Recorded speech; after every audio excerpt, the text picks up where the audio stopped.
Hello again, everyone. Welcome to the new Thoroughbred Weekly here on MSG Plus. I'm Jason Blewett. Eric Donovan is alongside. We're happy you joined us for sure because, boy, oh boy, Eric, looking back to Saturday's card, not only here at Aqueduct, but nationally as well, easily the biggest day of racing thus far in 2009. Yeah, absolutely. Here at Aqueduct, we had the Gotham featuring horses coming from California, a horse from Florida, a couple of New York breds that have been very impressive here. So one of the deepest runnings of the Gotham, I think, in quite some time. And also the Toboggan Handicap, or the Toboggan Stakes now, I should say. Just an excellent race there, a lot of pace involved, and there's a lot of horses coming from all over the place there too. So two great races here, and out in California, three very good races as well: the Big Cap, the Santa Anita Oaks, and the Kilroe Mile. Two Breeders' Cup winners running on the Santa Anita card in Ventura, and Stardom Bound. Stardom Bound, a heavy favorite in the 3-year-old filly race out there, and we've got the Big Cap as well. So right now we'll take a quick time out. When we come back, it'll be another segment of Trips and Traps from the Clubhouse studio here at the Big A. Stay tuned, everybody.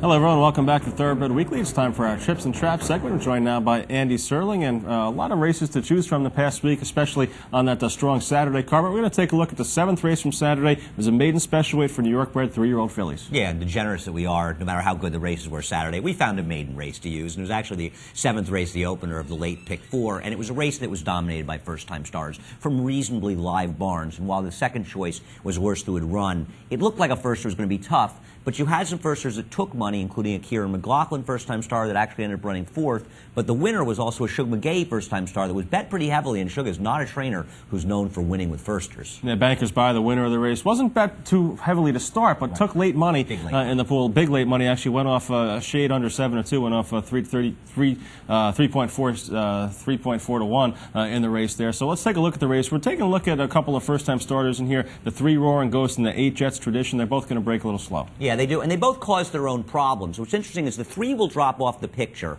but the 8, who takes the worst of it seemingly, he's going to rush up immediately, and watch him as he goes to the rail, and he's in 4th, right behind the leaders very rapidly. And you have to realize, when they broke a couple of lengths slowly, and you can really see it as we have it stopped, as we get rolling, you'll see how much ground they really lose in positioning. The 3 leaves the picture. They both cause their own problems. The 3 banged into the gate coming out of the gate. The 8 also may have hit the gate, but neither one were interfered with. They just broke slowly, but here's the 8 rushing up right behind the leaders. Yeah, and this is a move that I think is going to compromise the 8-horse Jets Tradition later on in the race. I mean, it does get into a pretty good spot there, but still having to make that big move, that's a lot to ask for a horse to do, to make that move and then still have enough left to continue on through the stretch. And we see the 3-horse in here, Roaring Ghost, getting back into the picture here toward the back of the pack inside. Yeah, and it's not, the other thing you have to ask yourself with the 8 is, what if he had broken cleanly? How easily could he be in front? And this was a pretty rapid pace. The horse who's in front is the Kieran McLaughlin first-time starter, who ends up running 3rd in here, Not Jemama. And this horse, I think, was about 7 or 8 to 5 in the race and took a ton of money. I don't think ran that well. I'll be looking to bet against this horse in the future. Jets Tradition, though, boy, this horse ran well. Jets Tradition does run very well in behind horses, and we see the 3-horse Roaring Ghost in there. The winner eventually kicks very wide, and here in the red silks and the white cap, Bankers Buy. But I thought both the horses we're highlighting here ran well, and looking forward to it. I'd bet both horses back, but especially the 8 Jets Tradition, who fades a little bit here in the stretch. Yeah, what's interesting about the 3 was that the rider, Eddie Castro, did not panic after the break, and he let the horse settle in. And then he got a very nice trip after that, sort of easing up behind horse and kind of the stretch. You could argue he moved a little bit soon, and that may have cost him the race as well as the bad break. But I think, all things considered, the Jets Tradition was the one that, by rushing up so much early, really compromised his chances more along with the break. And Jets Tradition is one that I think is going to win his next start. I agree. Probably on the lead, too, for Rick Dutcher. Now we're going to talk about a little bit about how the track played on Saturday, because it seemed like early on maybe it was a speed-favoring track, but, I think maybe the results of some of the races, it might have been inconsequential. You might have seen, just certain situations producing horses come from off the pace and horses,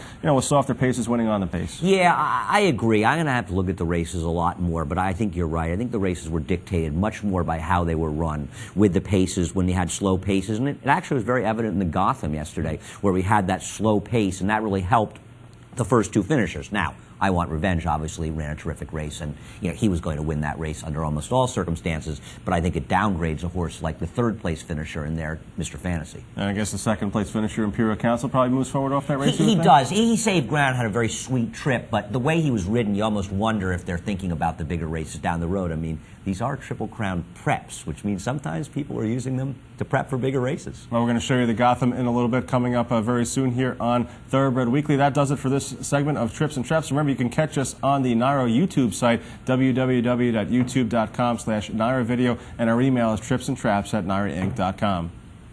Stay tuned. We'll be right back with more Thoroughbred Weekly.